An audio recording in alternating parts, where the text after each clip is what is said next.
He's got a big smile on his face. Who was Ben- firing shots? I'm here.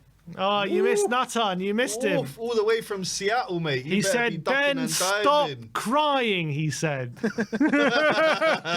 I'll stop crying when we win consistent games. That's when I'll stop That's crying. 2 in a row. How much more do you need? Trophy sim, trophies. Look, before we get into the game, obviously you attended the protest today. Danny Kiriakou in the comments saying about 1,700 people in attendance. I don't know where you got that number from, but it seemed about right from what the images and the videos we're all seeing. I was watching the live stream as well.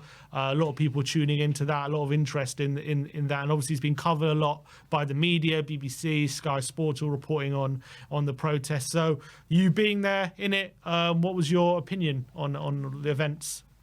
It was a brilliant protest. The best one by far that I've taken part of. It was just unbelievable to see so many like-minded people coming together in support of the cause, support of the football club, peaceful protest, respectful protest, and the sheer amount of people there was just unbelievable. It really was. I think it was perfectly handled, perfectly done. You've got to say a massive big up to Change for Spurs for organising something like that, because look, it's taken a lot of work to get to where we are right now in terms of the protest, and it's really, now you're starting to see the fruits of people's labour, and it's really starting to gather some momentum now. And look, it's not going to stop there.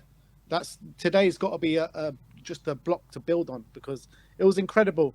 And in terms of the numbers, it depends who you ask, because straight after the game, I bumped into our good friend Sean Butler, and I was asking him how many. Was he at the protest? Yeah, he was there. I said to him, how many do you think were there? And he goes, nah, there were no more than 600 there, trying to downplay the great work that the Spurs fans have put in today. But BBC are reporting, I think, 1,500.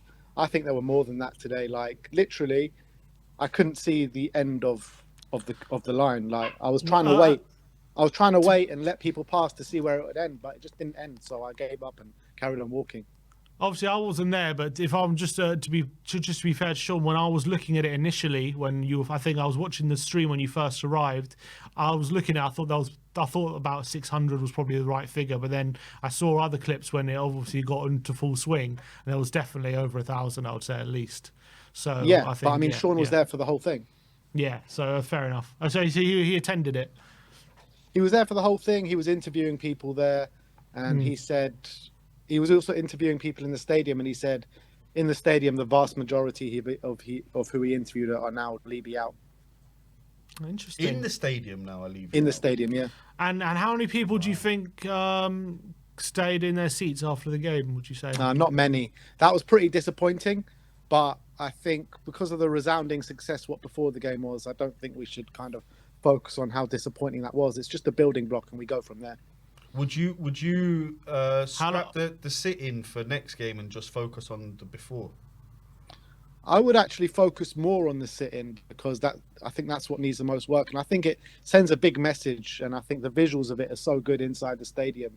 I think we need to focus on the sit-in and get as many people as we can to stay after the game.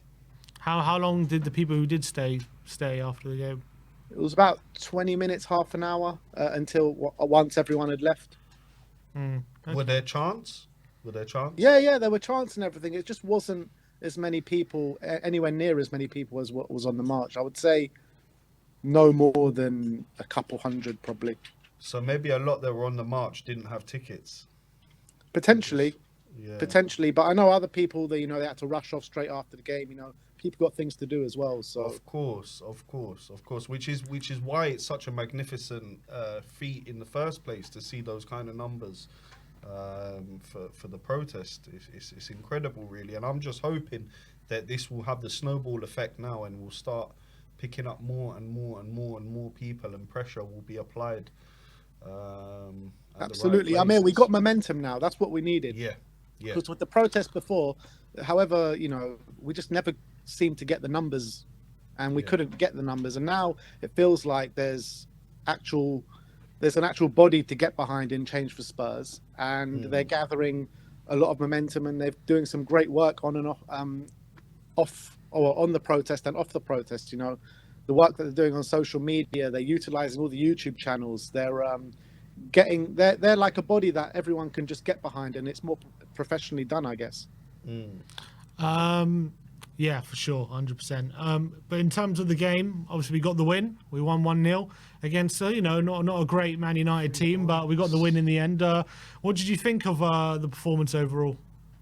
Yeah, look, I think it was two not so great teams going up against each other today, to be honest. I felt like we were by far the better team. I thought we controlled it for the most part. We looked a lot more calmer in possession than maybe we have done over the past couple of weeks.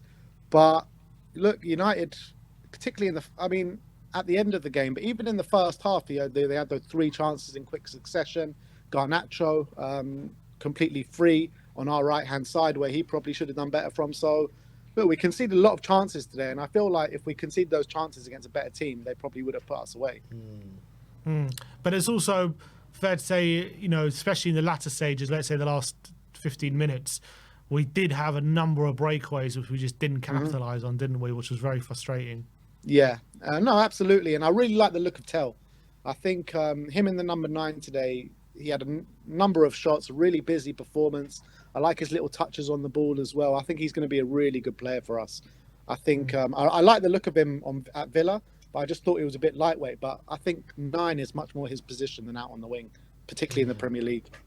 And having those players back, I think Maddison, Vicario made such a difference today, didn't they? From the start, I thought they were such big influence on the game. And obviously, what a difference it made, being able to make subs compared to Man United, who really couldn't make those subs. I think that made a big difference today. Yeah, it looked like the creche changed locations from N17 to Manchester. You look at our bench, you look at their bench, they've got a bit of a creche running there. And we look at our bench, we finally have some options again. It was unbelievable to see. I was just before the game, we were going through the bench with Dad, and we're like, what the hell is this? We've actually got options on the bench. Brennan Johnson, Odebear, Udogie, Bissouma, like all these players on the bench. And look, I thought Brennan had a bit of energy when he came on. Maddison, I think he was running the show in the first half. He was so aggressive. There was one moment when Man United looked to be on a breakaway and Maddison just busted a gut to get back and slid and did a really unbelievable sliding challenge. I thought he was brilliant in the first half. He did tire as the second half wore on, which you probably expect. I think Vicario was one of the better players today. He kept us in it at times. It was just so good to see someone of that kind of elite shot-stopping ability, because I think if Kinski was in goal today, we might have let in 1 or 2 with the chances and or with the saves that Vicario made. And my man of the match today had to be Jed Spence. I think Jed Spence was phenomenal out the left again.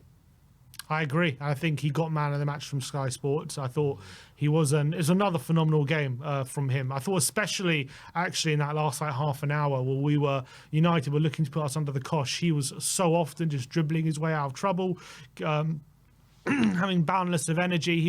It was another top display from Jed. There was also a great call from Ange not to put Udogie straight in and keep Spence, because everyone's saying once Udogie comes back, Ange is going to put him in, he's going to drop Spence, but he didn't. He kept Spence in the team.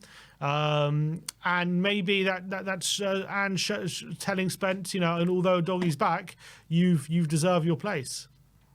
Yeah, absolutely. I mean, there's always an option to put Spence on the right-hand side and put Udogie at left back, because Spence is actually naturally a right back. So I want to see Porro that. was good as well today, no? Would you not think?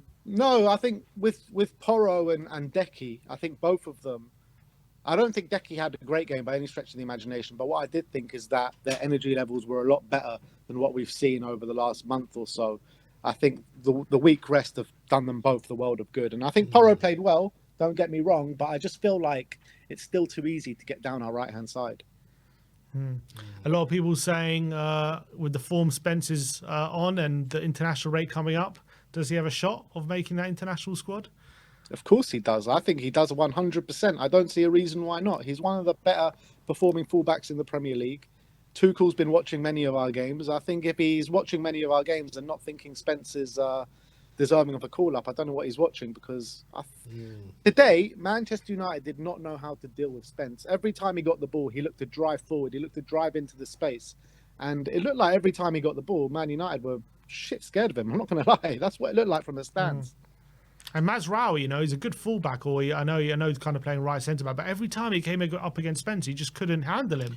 And it was like Spence was like a world-class winger up against him. It's his physicality that I find is very unique for a winger, because he's got the pace and he can beat you, but he's also stronger than you, which is not usually the case. Usually the kind of lightweight wingers, you can be pushed off the ball, but he's very strong, Spence. So...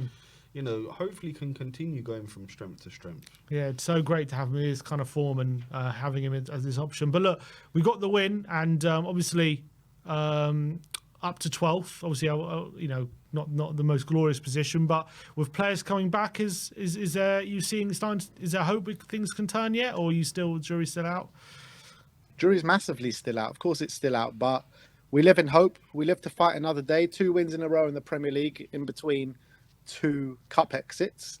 But look, all we got to do is see where we go from here. We got a game against Ipswich next weekend, which is a very winnable game. So if you can make it 3 on the bounce in the Premier League, if all of a sudden we're starting to be one of the form teams in the Premier League with 3 wins on the bounce. But look, we just need to keep going. We need to kick on, and we need to be a bit better than that today to beat the better sides in the league. But look, there's hope. There's a little bit of hope there with 2 wins in a row. Yeah, and Ange said in his press conference, he said, what's happened to us this season is going to happen to a lot of teams, and it's coming, he said. It's coming, is it? That's what he said. Like the winter. Yeah, winter is coming. The injuries are coming, he's saying, I think. Well, but is there truth to it? You see what Arsenal now going through, Chelsea now have 8 injuries, Bournemouth currently have a lot of injuries. You know, do you think there's any truth to that claim? There might be. We have to wait and see. I want to... can you tell us if we're going to win the Europa League or not? So I need to know that now. I've got a hotel I need to cancel or keep.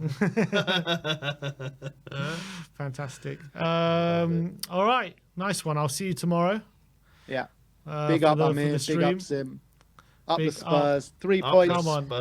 First win at home for 3 months, people. We're here. We're cooking. Ben, the last time we won, we were there. I was there with Joanna. I can't even believe that's so long ago. It's so long ago. It was her first game at the stadium. Crazy. It's madness. I can't believe it. Well, it's good to get that monkey off our back, because that couldn't go on for too much longer. That's for sure. But yeah, look. Now for the other monkey. We've got hard fixtures coming up, though, guys. We got Man City, Bournemouth, Fulham away, Chelsea away, all coming up. So we're going to need to be a lot better than that if we're going to beat some of these teams, in my opinion. 100%. Apparently Romero's pictured at the stadium today, so he must have made a quick return from... Was he? I saw Van de Ven, but I didn't see Romero. Yeah, I've seen one floating around with him. Maybe it's from a different game, but that's what I've seen. Maybe they're inching closer. Well, let's hope so. We'll get some players back, even more players back. And Odegaard looked bright, didn't he, when he came on? I thought. Yeah, I liked the look of Odegaard. His nice little touches. He just seems to get round players with ease as well, Odegaard. So look, I think definitely reasons to be happy and reasons to be excited moving forward today, but a lot of work still to do. That's for sure. Definitely. 100%. All right. See you tomorrow, man, and big up to you.